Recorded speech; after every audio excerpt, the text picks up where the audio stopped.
Hello दोस्तों, welcome to the daily brief, जहां हम मार्केट्स की सबसे बड़ी स्टोरीज और ट्रेंड्स को सिंप्लीफाई करते हैं। मैं हूं आपका होस्ट रोहित अग्रवाला। आज है थर्सडे 12 दिसंबर और आज मैं आपके लिए 3 बड़ी स्टोरीज लाया हूं। आप हमें स्पॉटिफाई, एप्पल पॉडकास्ट या किसी भी प्लेटफॉर्म पर सुन सकते हैं। और अगर आप पढ़ना पसंद करते हैं तो हमारी नो स्पैम न्यूज़लेटर को सब्सक्राइब कर लीजिए फॉर अ क्विक रनडाउन। सब लिंक्स आपको डिस्क्रिप्शन में मिल जाएंगे। तो चलिए शुरू करते हैं। सबसे पहले मैं बात करूंगा इंडिया के कंजम्पशन पैटर्न के बारे में और उससे हम क्या सीख सकते हैं। फिर हम डिस्कस करेंगे अदानी पोर्ट के यूएस के साथ $553 मिलियन लोन डील से विड्रॉवल को। और फाइनली हम बात करेंगे विलो के बारे में, जिसे गूगल ने रिसेंटली लॉन्च किया। तो चलते हैं पहली स्टोरी पर। क्या आपको याद है कि 10 साल पहले आपकी फैमिली पैसे कैसे खर्च करती थी और अब कैसे करती है? चांसेस है कि आपके खर्चे काफी बदल गए हैं। शायद आप उन चीजों पे पैसे खर्च कर रहे हो जो उस टाइम होते ही नहीं थे, या फिर आपकी लाइफस्टाइल और प्रायोरिटीज बदल गई है क्योंकि आप फाइनेंशियली बेटर ऑफ हो। ये हर हाउस होल्ड के साथ होता है, लेकिन हम बस सोचने तक नहीं रुकना चाहते थे। हमें नंबर्स चाहिए थे। आखिर वो कहावत भी तो कुछ ऐसी ही है, in God we trust, all others must bring data. इसीलिए हमने MOSPI यानी ministry of statistics and programme implementation का हाउस होल्ड एक्सपेंडिचर डेटा 2012 से 2023 तक एनालाइज किया और देखा कि एवरेज इंडियन फैमिली के स्पेंडिंग पैटर्न्स कैसे बदले हैं। हमारा एनालिसिस कुछ ऐसा रहा। सबसे पहले हमने चेक करना चाहा कि जैसे जैसे इंडियंस अमीर हो रहे हैं, क्या वो खाने पर कम खर्च कर रहे हैं। इस इकोनॉमिक प्रिंसिपल को एंगल्स लॉ कहते हैं, जो ये एक्सप्लेन करता है कि इनकम बढ़ने पर हाउस होल्ड स्पेंडिंग पैटर्न्स कैसे शिफ्ट हो रहे हैं। ये लॉ कहता है कि as household income increases, the proportion of income spent on food declines even if the absolute amount spent on food rises. और ऐसा होना भी चाहिए, नहीं? जैसे जैसे लोग ज्यादा कमाते हैं, उनका खाने जैसे नेसेसिटीज पे इनकम का छोटा हिस्सा खर्च होता है, चाहे उनका खाने पे खर्चे का टोटल अमाउंट क्यों ना बढ़ जाए। लेकिन इंडिया में ऐसा नहीं हो रहा, कम से कम MOSPI डेटा के हिसाब से। पिछले 10 सालों में इंडियंस अपने हाउस होल्ड बजट का 28 to 32% खाने पे खर्च करते रहे हैं, बिना किसी बड़े चेंज के। वहीं यूके और यूएस में एंगल्स लॉ क्लियरली काम करता हुआ दिखा। इनकम्स बढ़ी और इनकम से खाने पे खर्च का हिस्सा गिर गया। तो इंडिया इस रूल का आउटलायर क्यों है? इसके पीछे ये रीजंस हो सकते हैं। पहला, हो सकता है कि टाइम पीरियड छोटा है। एंगल्स लॉ जैसे प्रिंसिपल के फुल्ली प्ले आउट होने के लिए 1 डेकेड काफी नहीं है। दूसरा कारण, अनइवन इनकम ग्रोथ हो सकता है। इंडिया का पर कैपिटा GDP काफी बढ़ा है, लेकिन ये नंबर वेल्थ डिस्ट्रीब्यूशन नहीं दिखाता। अगर टॉप 10% अर्नर्स एवरेज को ऊपर ले जा रहे हो और बाकी पॉपुलेशन के बड़े हिस्से की इनकम ग्रोथ ना हो, तो काफी हाउस होल्ड्स खाने पे अपनी इनकम का बड़ा पोर्शन स्पेंड करेंगे। और तीसरा कारण हो सकता है स्लो इनकम ग्रोथ। PLFS के अकॉर्डिंग 2017-18 से 2022-23 तक वर्कर्स की नॉमिनल एवरेज इनकम सिर्फ 2.2% एनुअली बढ़ी है। रियल अर्निंग श्रिंक हो रही है। इस वजह से हाउस होल्ड्स को ज्यादा वर्किंग मेंबर्स लाने पड़ रहे हैं। इंडियन हाउस होल्ड्स में वर्किंग मेंबर्स का नंबर 3.4% से बढ़ा और इसका रिजल्ट, हाउस होल्ड इनकम सिर्फ 5.7% बढ़ी, जो कॉस्ट ऑफ लिविंग को मुश्किल से मैच कर पाती है। ये एंगल्स लॉ के बेसिक अजम्पशंस के अगेंस्ट है। अब अगर फूड और बेवरेजेस के सब कैटेगरीज को देखें तो इंटरेस्टिंग पैटर्न सामने आए हैं जो हेल्थ कॉन्शियस इंडियंस की तरफ सिग्नल करते हैं, लेकिन कॉन्ट्रडिक्टरी एविडेंस भी है। मीट, फिश और सी फूड पे स्पेंडिंग बढ़ी है, लेकिन डेयरी और पोल्ट्री प्रोडक्ट्स पे स्पेंडिंग स्टेडी रही है। ये दिखाता है कि इंडियन ज्यादा प्रोटीन रिच फूड्स चुन रहे हैं, जबकि ब्रेड्स, सीरियल्स और पल्सेस जैसे स्टेपल्स काफी पीछे जा रहे हैं। ये स्टेपल्स कैलोरी डेंस है, लेकिन इनका nutrients profile protein heavy options जैसे नहीं होता। पब्लिक डिस्ट्रीब्यूशन सिस्टम या PDS ने भी सीरियल्स जैसे स्टेपल्स के रिलेटिव स्पेंड को कम कर दिया है, क्योंकि ये बहुत कम दाम पे प्रोवाइड किया जाता है। इससे हाउस होल्ड्स के बजट्स फ्री हुए हैं और वो दूसरी न्यूट्रिशनल प्रायोरिटीज पे फोकस कर रहे हैं। शुगर, जैम्स, हनी, चॉकलेट और कॉन्फेक्शनरी जैसे शुगर फूड्स पे एक्सपेंडिचर 4.95% से गिर के 3.05% हो गया है।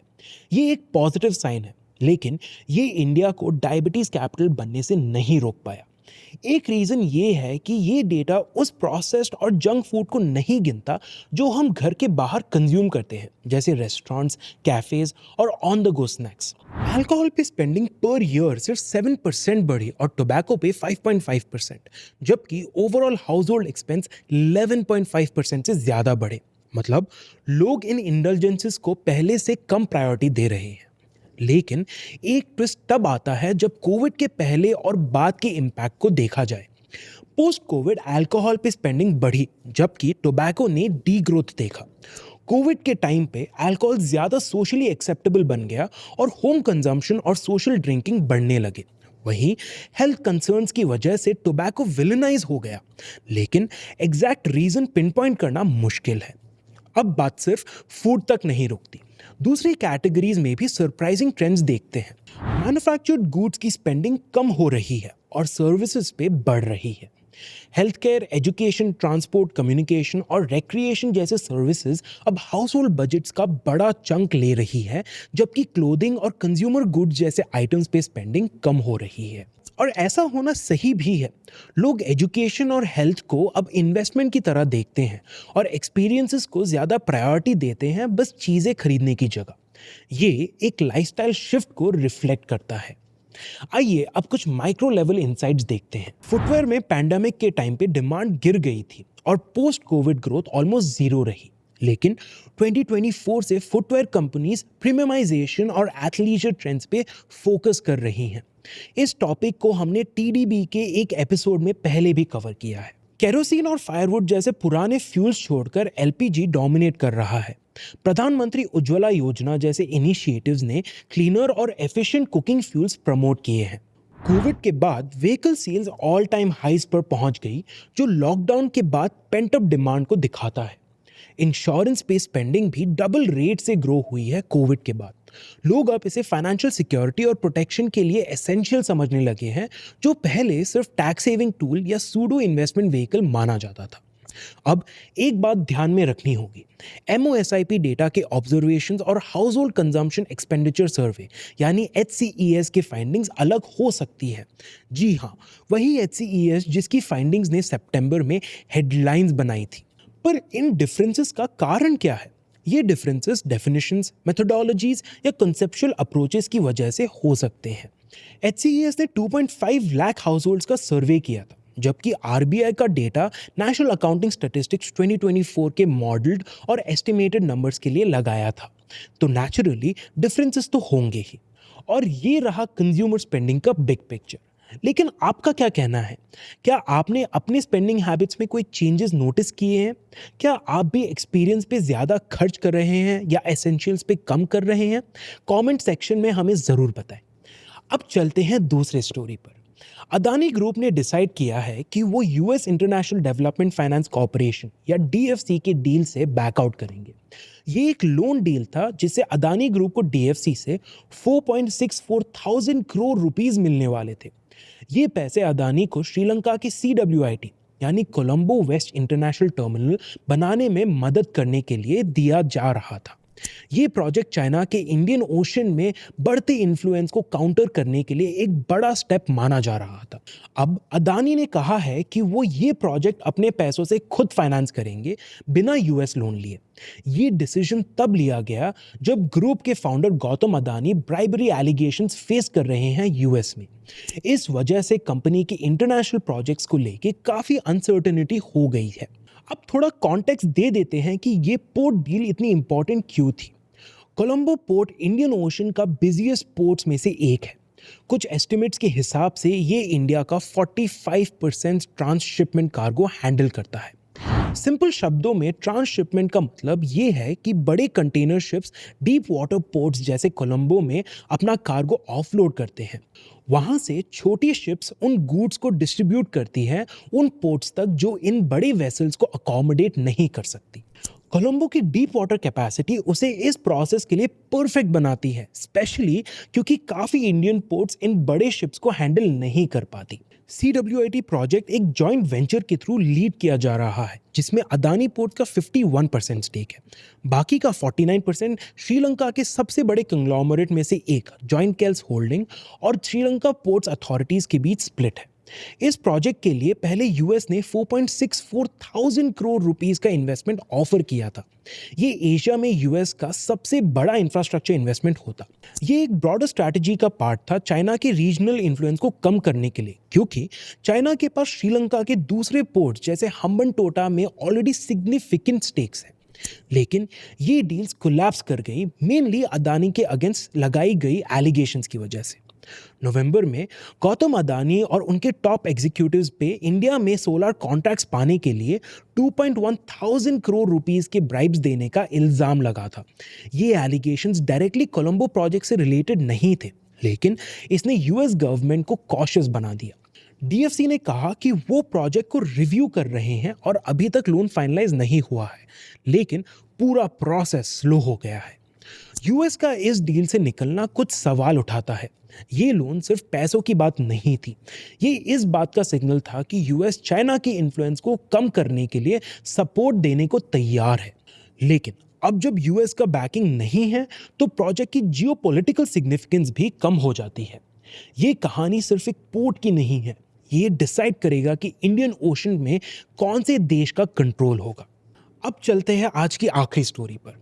गूगल ने एक groundbreaking quantum chip launch किया है जिसका नाम है विलो, और सुंदर पिचाई ने इसे कंप्यूटिंग के फील्ड में एक बड़ा कदम कहा है।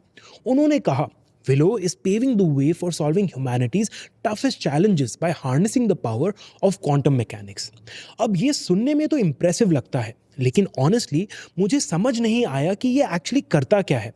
तो मैंने वही किया जो कोई भी करेगा, चैट जीपीटी से पूछा कि इसे आसान शब्दों में समझाए और एक स्क्रिप्ट लिखने में हेल्प करे। तो अगर ये स्टोरी आपको पसंद आई तो इसका क्रेडिट हमारे क्वेश्चन पे जाता है, और अगर समझ नहीं आई तो पूरा ब्लेम चैट जीपीटी के खराब एक्सप्लेनेशन पर है। चलिए शुरू करते हैं। विलो एक हाईटेक कंप्यूटर चिप है जो एक स्पेशल मशीन के लिए बनाया गया है जिसे क्वांटम कंप्यूटर कहते हैं। रेगुलर लैपटॉप्स और स्मार्टफोन्स के कंपैरिजन में क्वांटम कंप्यूटर्स उन प्रॉब्लम्स को सॉल्व करने के लिए डिजाइन होता है जो अब तक के कंप्यूटर्स हैंडल नहीं कर सकते। इसे एक नेक्स्ट लेवल मशीन जैसे सोचिए, एक ऐसी मशीन जो एक दिन नए मेडिसिन डिस्कवर करने, बेटर रिन्यूएबल एनर्जी सिस्टम्स बनाने या इवन क्लाइमेट चेंज को टैकल करने में हेल्प कर सकती है। कुल लगता है ना? लेकिन यहाँ ट्विस्ट ये है कि क्वांटम कंप्यूटर्स बहुत ही अलग तरीके से काम करते हैं। तो क्वांटम कंप्यूटर्स और रेगुलर कंप्यूटर्स में फ़र्क क्या है? शुरू करते हैं रेगुलर कंप्यूटर से, बिल्कुल वैसे ही जिसमें आप इस डेली ब्रीफ के एपिसोड को देख रहे हैं। ये बिट्स यूज करते हैं जो इंफॉर्मेशन के सबसे छोटे यूनिट्स होते हैं। एक बिट या तो ऑन यानी 1 होती है या ऑफ यानी 0, एकदम लाइट स्विच की तरह। आपका कंप्यूटर जितना भी अमेजिंग काम करता है वो इन्हीं वंस और जीरोस के ऊपर बेस्ड होता है। लेकिन क्वांटम कंप्यूटर्स क्यूबिट्स या क्वांटम बिट्स यूज करते हैं। एक क्यूबिट एक मैजिकल लाइट स्विच की तरह होता है जो ऑन, ऑफ या दोनों एक साथ हो सकता है। इस फिनोमिनन को सुपरपोजिशन कहते हैं, और ये क्वांटम कंप्यूटर्स को मल्टीपल पॉसिबिलिटीज एक साथ प्रोसेस करने की पावर देते हैं जो उन्हें बहुत पावरफुल बनाता है। लेकिन प्रॉब्लम यह है कि क्यूबिट्स बहुत फ्रैजाइल होते हैं। हीट या वाइब्रेशन जैसे छोटी डिस्टर्बेंसेस भी इन्हें खराब कर सकती हैं, जिसकी वजह से एरर्स आते हैं। क्वांटम कंप्यूटर्स के लिए अब तक का सबसे बड़ा चैलेंज ये ही रहा है। और विलो क्या करता है? विलो इन्हीं एरर्स को हैंडल करने का एक सुपर हीरो है। ये एक टेक्निक यूज करता है जिसे क्वांटम एरर्स करेक्शन कहते हैं, जो क्यूबिट्स को स्टेबल बनाता है और मिस्टेक्स कम करता है। और सबसे ज़्यादा इंप्रेसिव बात यह है कि विलो एरर सिर्फ फिक्स नहीं करता, बल्कि जितने ज़्यादा क्यूबिट्स ऐड होते हैं उतना ही बेटर होता जाता है। इमेजिन कीजिए एक ऐसी टीम जो हर नए मेंबर के साथ और स्मूथ और फास्ट काम करे। विलो वही करता है। और स्पीड, विलो ने एक ऐसी कैलकुलेशन सिर्फ 5 मिनट में की जो आज के फास्टेस्ट सुपर कंप्यूटर को करने में 10 सेप्टिलियन ईयर्स लगेंगे। पर्सपेक्टिव के लिए पूरी यूनिवर्स की एज ही सिर्फ 13.8 बिलियन ईयर्स है। हाँ, इतना फास्ट है ये। अब मेरा अगला क्वेश्चन था, ठीक है, विलो फास्ट और एरर प्रूफ है, लेकिन इसका रियल वर्ल्ड में क्या फायदा है? टर्न्स आउट इसका पोटेंशियल मैसिव है। क्वांटम कंप्यूटर मॉलिक्यूल्स के इंटरैक्शन को सिमुलेट कर सकते हैं, जो ड्रग डिस्कवरी को बहुत साल आगे पहुंचा सकता है। ये ऐसे बैटरीज डिजाइन करने में हेल्प कर सकते हैं जो ईवीज के लिए ज्यादा चलती है या रिन्यूएबल एनर्जी एफिशिएंटली स्टोर कर सके। क्वांटम कंप्यूटर्स कॉम्प्लेक्स वेदर्स और क्लाइमेट पैटर्न को सिमुलेट करके एनवायरमेंटल चेंजेस प्रेडिक्ट करने में और रोकने में हेल्प कर सकते हैं। एआई को ट्रेन करने में क्वांटम कंप्यूटर्स की पावर एआई को स्मार्टर और फास्टर बनाने में मदद करेगी। क्वांटम कंप्यूटर्स के थ्रू बैंक्स रिस्क एनालाइज करने और मार्केट ट्रेंड्स प्रेडिक्ट करने में ज्यादा एक्यूरेट बन सकते हैं। अब विलो का आपके फोन या लैपटॉप में यूज नहीं होगा, कम से कम अभी तो नहीं। लेकिन विलो एक प्रूफ ऑफ कॉन्सेप्ट है जो यही दिखाता है कि फ्यूचर में क्या पॉसिबल है। ये राइट ब्रदर्स की पहली फ्लाइट की तरह है। वो पैसेंजर्स को लेकर नहीं उड़े थे, लेकिन उन्होंने प्रूव किया कि फ्लाइट पॉसिबल है। इसी तरह विलो दिखाता है कि क्वांटम कंप्यूटर्स एक्चुअली काम कर सकते हैं और उन प्रॉब्लम्स को टैकल कर सकते हैं जो अब तक अनसॉल्वेबल लगती थी। अभी भले ही हम वहां तक नहीं पहुंचे हैं, लेकिन विलो हमारे फ्यूचर के डायरेक्शन में एक बड़ा स्टेप है। अगर सुंदर पिचाई का अनाउंसमेंट आपको जार्गन ओवरलोड लग रहा था, तो होपफुली ये एक्सप्लेनेशन चीजें क्लियर करे। और एक और बात, ये जो भी आपने अभी तक देखा और सुना वो मुझे चैट जीपीटी ने सिखाया है, तो अगर कोई गलती लगी तो पूरा ब्लेम एआई को जाता है। तो ये थी आज की कहानियां। अब चलते हैं टिडबिट्स पर। पहला, Amazon India quick commerce market में एक बहुत बड़ा चेंज लाने वाला है, बैंगलोर में 15 मिनट डिलीवरी शुरू करके। इससे स्विगी, इंस्टामार्ट और फ्लिपकार्ट को कंपटीशन मिलेगा। अपने एग्जिस्टिंग इंफ्रास्ट्रक्चर का फायदा उठाते हुए Amazon 27.72 थाउजेंड करोड़ रुपीस के मार्केट में डिलीवरी स्टैंडर्ड्स को रीडिफाइन करना चाहता है। दूसरा, टेस्ला फिर से इंडिया में एंट्री का प्लान बना रहा है। ईवी मार्केट 2030 तक 30% ग्रो हो सकता है। कम इंपोर्ट टैक्सेस और बढ़ते ईवी डिमांड के साथ टेस्ला की एंट्री इंडिया के लग्जरी ईवी सेगमेंट और रियल एस्टेट अपॉर्चुनिटीज को बदल सकती है। और फाइनली, चाइना के एक्सपोर्ट्स नवंबर में सिर्फ 6.7% ग्रो हुए, जो अक्टूबर के 12.7% से काफ़ी कम है। वहीं इंपोर्ट्स 3.9% गिर गए, जो लास्ट 9 महीने का वर्स्ट है। वीक ग्लोबल डिमांड और इंटरनल चैलेंजेस को देखते हुए बीजिंग 2025 के लिए एग्रेसिव फिस्कल मेजर्स का प्लान बना रहे हैं। तो ये थी आज की बड़ी कहानी। मैं हूँ रोहित अग्रवाला और ये था द डेली ब्रीफ। मिलते हैं अगले एपिसोड में।